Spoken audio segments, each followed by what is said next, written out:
শুনো ছেলে, কখনো দেখছো দরজা জ্বালানো সবকিছু বন্ধ করে রুমে বসে বসে একটা মেয়েকে কান্না করতে? কখনো দেখছো একটা মেয়েকে ওয়াশরুমের ভিতরে বসে বসে কান্না করতে? কখনো দেখছো একটা মেয়েকে ভাতের থালার সামনে নিয়ে কান্না করতে? কখনো দেখছো একটা মেয়েকে রাতের পর রাত জায়গা জায়গা একটা ছেলের জন্য কান্না করতে, ছটফট করতে দেখছো? কখনো শ্বাস নিঃশ্বাস এগুলো বন্ধ হয়ে যেতে কখনো দেখছো? দেখো নাই, তাই আমরা বুঝি না একটা মেয়ের ভিতরের ফিলিংস। মেয়েরা হচ্ছে চাপা স্বভাবের, বুঝতে পারছো?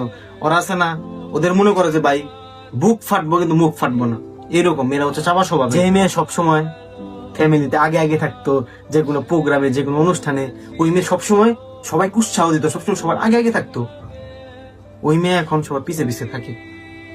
যেই মেয়ে ফ্যামিলিতে সবচেয়ে বেশি কথা বলতো, সবসময় বাচ্চাদের মধ্যে car car car car car car করতেই থাকতো, ওই মেয়ে এখন কথাই বলে না, চুপচাপ থাকে, সবসময় একা একা থাকে। যেই মেয়ে সবসময় সবার সাথে একসাথে থাকতে ভালোবাসতো, সবার সাথে আড্ডা দিত, সবার সাথে হাসি খুশি থাকতো, এক কথায় বলতে পারো পুরো ফ্যামিলি